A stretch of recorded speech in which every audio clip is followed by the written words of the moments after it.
by saying, before you even say a word, Dave, my original plan was to go into the office tomorrow. I've realised after the many recordings we've done and the fact that we're about to talk about this album, I'm not going to the office tomorrow. Instead, I'm going to drink this beer, throw caution to the wind. I'm going to have an extra half an hour in my bed tomorrow. Oh, look at cheers. You. Look at you. Look at me. Cheers, Dave. Cheers. Virtual chink. There we go. Let's do it. What is up? What is up? It is Dave. It is Duncan. Back man. For another album review. For this review, we're checking out the new album from Massachusetts-based Devastators, the Acacia Strain. The band's new album, You Are Safe from God Here, will be released on October 24th via Rise Records. Since the turn of the century, Acacia Strain have rallied audiences. Since the dawn of time, Acacia Strain has been making me think, can music get any heavier? I literally feel every chord like hits me in my balls. Like I feel the weight of my testicles just growing more with every riff. You know what I mean? You know what I mean? You don't know what I mean. You know what I mean? Idea. It's just the weight of them, Dave. It's the weight and the warmth of every chord on this band's back catalogue. Okay. The Acacia Strain have moving on rallied audiences around an ever-evolving and earthquaking hybrid of existential metal, cosmic hardcore, airy doom, and snow-covered sludge. Oh, they're just hitting all the elements. Yeah, all my sweet spots. Beckon connection by asking big questions and extending a hand through the chaos and across the pit. Once again, they incite catharsis in its purest form on their 13th full-length offering, You Are Safe from God Here. This record is unapologetically the Acacia Strain. Take that however you want, the band declares. It's angry, it's sad, it's us. We make a record that made us feel uncomfortable. We hope it makes you feel the same way. Lyrically, Bennett once again navigates the bleak landscapes of misanthropy, nihilism, and existential dread, delivering his venomous pronouncements with unflinching intensity. Following the innovative dual release of Step Into the Light and Failure Will Follow in 2023, which showcase both their traditional shorter, pulverizing tracks and their expansive, sludgier compositions, this new album promises to push the boundaries of their established ferocity while maintaining the unparalleled heaviness their dedicated fan base craves. Prepare for an auditory experience that is as punishing as it is profound, a testament to the Acacia Strain's enduring legacy in the realm of extreme metal. The album was produced, engineered, mixed and mastered by Randy LaBeouf. Are they bringing in the beef, Dave? Yeah, bringing that beef. Yes, they have. Right. So it's been a couple of years since we reviewed. It doesn't feel like 2 years ago. That's the thing. I think it's because he gave us 2 albums. Yeah. I've given them instead of them being like that, we need to tour for a while now, so we'll have a wee year off. Yeah. In my head, I'm like that. There has been no time lost here at all because they doubled it up. Yeah. It's a smart approach for bands. I also love the fact that they had a double album in them and released it as 2 single albums. Yeah. Because as is testament on a previous recording tonight, I genuinely dislike double albums greatly because I always feel they don't fucking work. And the fact he gave us one side and another side and 2 different recordings released on the same day. And as a reviewer was a logistical fucking nightmare to record reviews because we literally had to do 2 separate reviews. I kind of love that. I also think as nihilistic as a vocalist that this band have, I bet he is a fucking riot. I bet he's funny as fuck. That's the sort of guy you have a beer with and just like listen to life stories and like piss yourself laughing. Just get that feeling. Like sometimes the people that can call it how dark and fucked up things are the funniest people on the planet. Yeah. Anyway. Acacia Strain. That last kind of double release it's quite a big like turning point for the band because I think we've heard like over the last kind of 4 albums really they've started to kind of push boundaries of what they are capable of. Also kind of started to pull away from the scene that I think they were instrumental in creating. Kinda, yeah. You know what I mean? Like they not like the with small steps. I think the last the Sludge album that came out Failure 2 Will years ago, Follow. was it a definite departure? It was a flag in the sand and that. Like, we're no, like, don't look over there, look over here. Yeah, that was just much more like longer form, like incorporating doom and sludge into their sound, as well as like kind of atmosphere as well. So like there's always like that level of interest there with an Acacia Strain album. Like, what are they going to do? Like, where's this going to go? For this one, like, instead of like maybe trying a completely different lane on this album, to me this feels like the Acacia Strain consolidating. Like, this is bringing it all together. This could be like one of the most well-rounded releases we've ever heard from the Acacia Strain. And it feels like whatever your preference is when it comes to the Acacia Strain sound, this album's going to cover it. It's got your back, Dave. It's kind of awesome. 12 tracks long. 11 of those do not exceed the 3-minute mark. Yeah, if you heard the runtime of this and then you heard the tracks, you'd be like that. Oh, well, I was just like, well, we're talking about 4-minute tracks each. And you're like, no. Like, the majority are under 2 minutes. Yeah. And then the closing track, what's up there? It is. We'll come back to the last track. But for the first 11 tracks of the album, holy shit. It's fucking ugly. Jesus Christ. These tracks will fucking chew you up and spit you out. There is a track, it's my favourite name of a track this year so far. It's just called Swamp Mentality. And I'm like, that is and you hear it, it's the fucking swampiest riff you've ever fucking heard. It's so dank. It's like, honestly, I can see the scum on top of the water. Like, it's just vile. Yeah. I love it.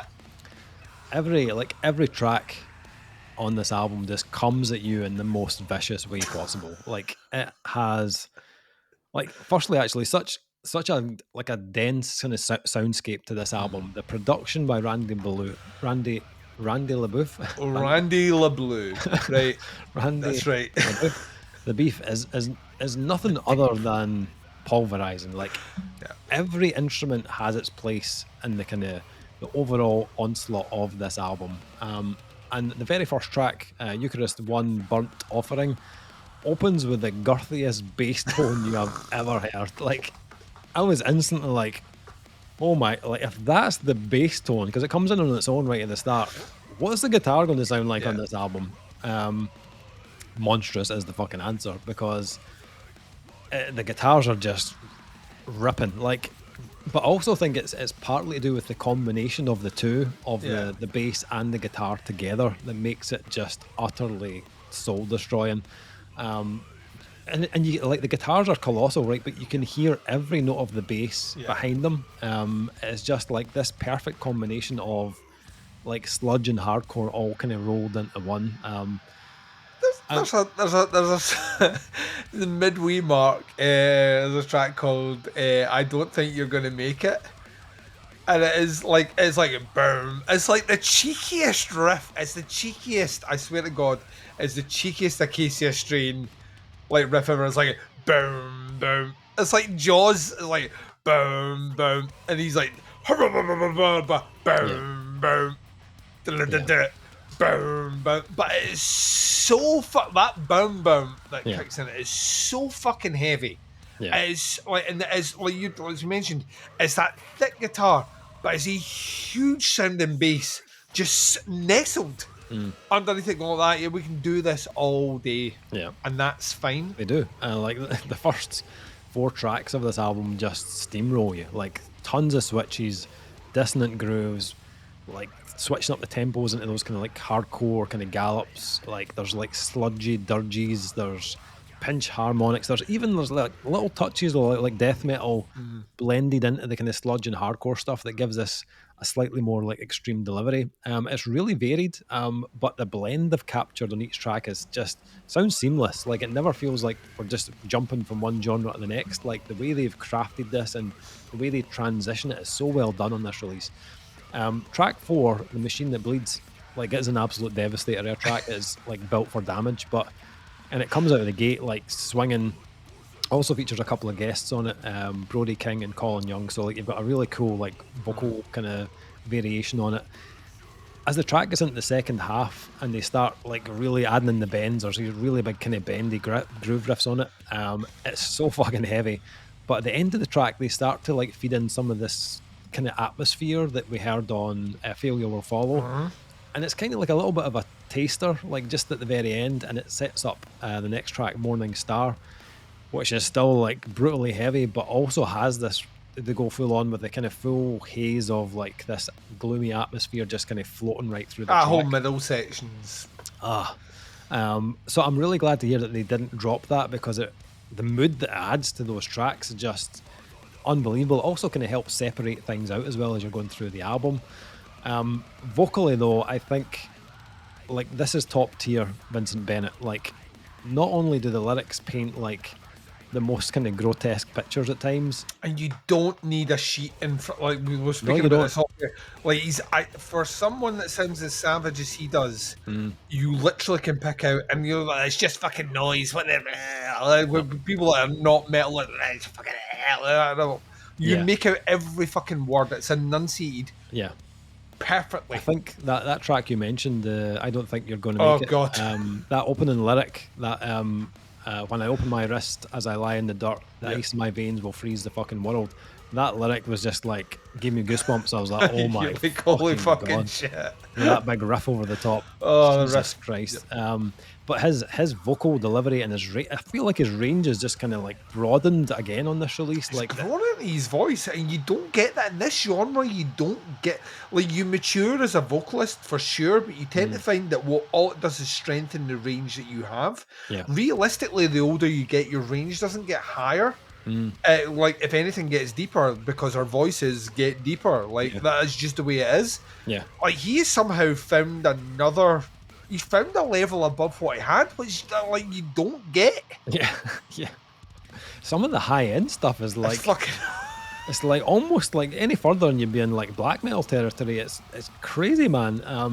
As well, like in between. So you've got like the kind of really low stuff, the high stuff. You've got these kind of like kind of the tonal kind of screams as well, and then just kind of like a straightforward kind of mid-range growl is just like terrifying. But like it really breaks up like the tracks with all these different kind of vocal tones and registers that he's got. Is awesome.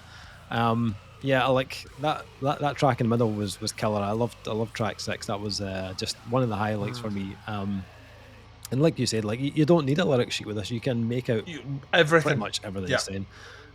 Bar a few of those kind of guttural moments where you're like, what? It's just disgusting. I can't eat what? Yeah. But I also loved Acolyte of the One, which is another track I really enjoyed. Very bleak, like the real, again, this really kind of ominous background layer just adds this really malevolent feel to the track. It gave me a little bit of a It Comes in Waves kind of type vibe. That album also kind of like had a more kind of ominous kind of tone to it. And it's like, it's not the only time you'll hear them duck in and out of something that makes you go, oh, that's a little bit kind of wormwoodish, or that's a little bit kind of like slow decay. But at the same time, this feels way more seasoned. Like they've kind of captured a sound here that ticks all the boxes and delivers it in the most, I don't know, annihilatory. What's the word? Annihilatory? Nihilistic, maybe, yeah, that way. But the attention to detail here is also like just fantastic. There's little bits of synths, you know, like there's a really cool like discordant type sound that plays through Aeonian Wrath.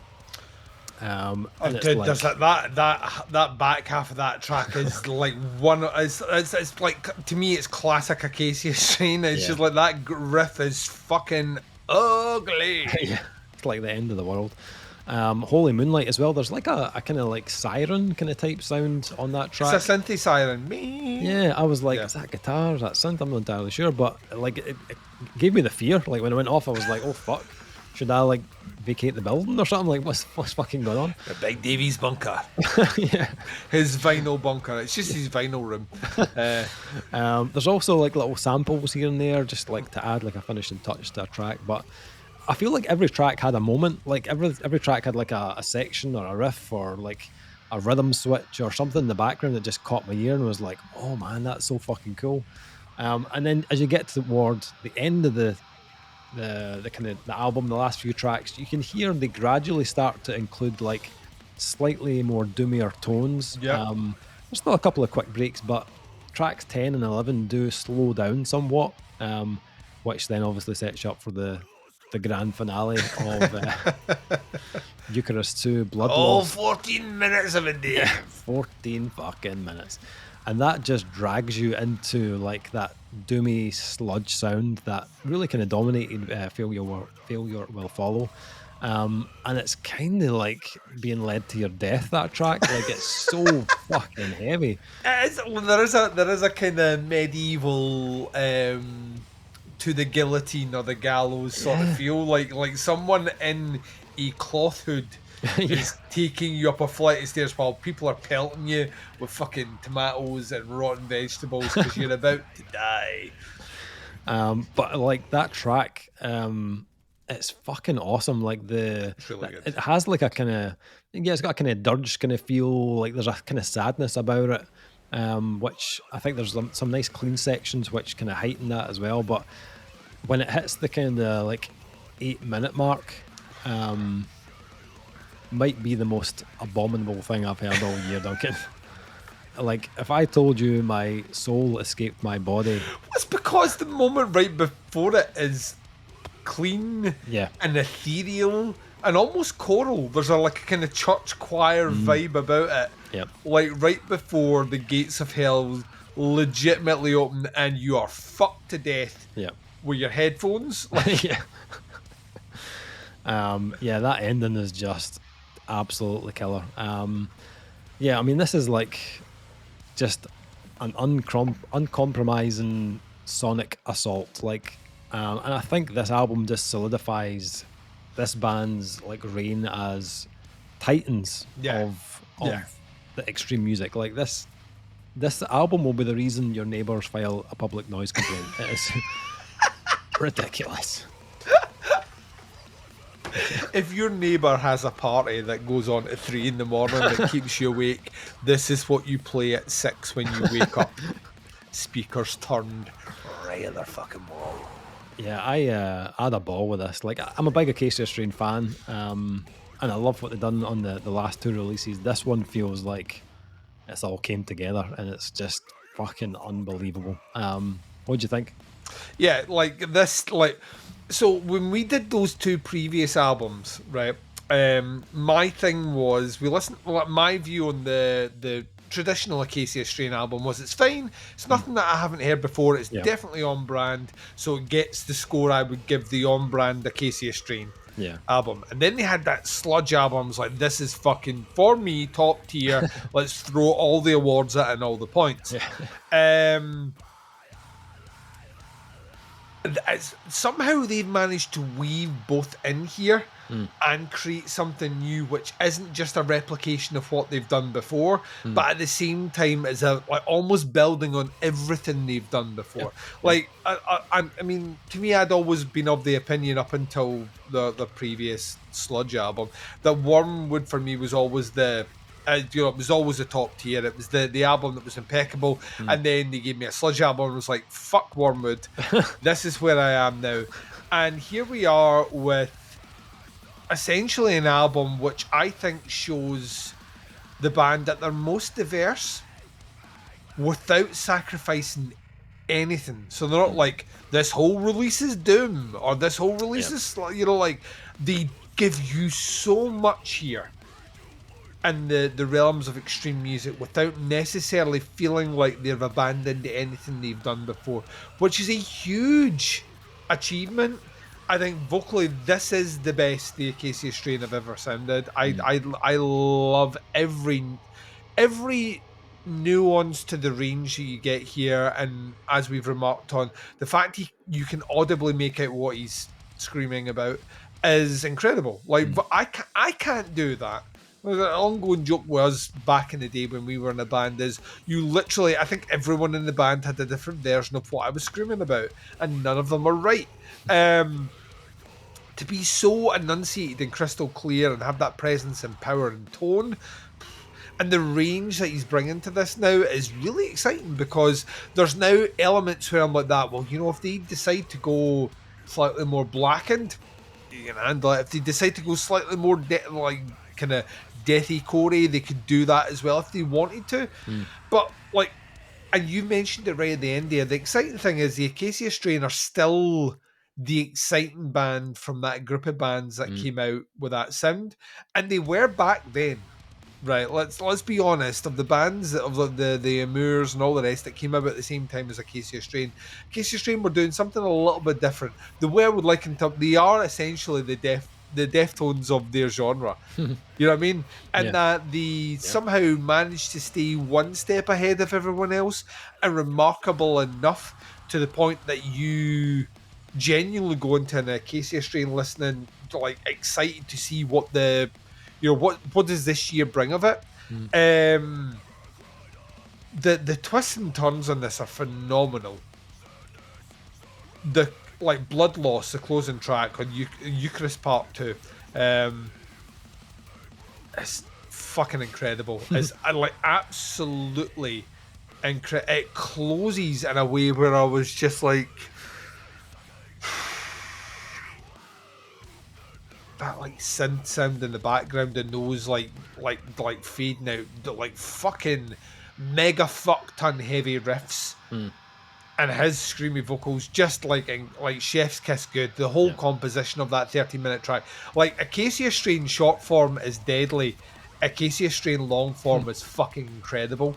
Like you don't get that. Bands that do short, sharp songs should not be able to do 14-minute tracks. You know what I mean? There should be a drop off point where that should have been shorter. You've extended it. No, the attention to the detail is incredible. The riffs on this one are just like, they're varied. They're incredible. Fucking heavy. Yeah, like I feel like I at the risk of repeating some of the stuff you've said before, like they're a band that I loved early on and then was kind of blasé about, and in the last 5 years I think have become one of the bands I'm most excited to check out new stuff from. And the Extreme World, I think they just do it better than almost anyone else. And with that, we'll just go to scores. So this for me is the best thing they've done in a long time. I think, I mean, like, they don't necessarily do bad albums, but like they've had a couple that were just kind of in the middle somewhere. Do see me songs, you know what I mean? They don't do this.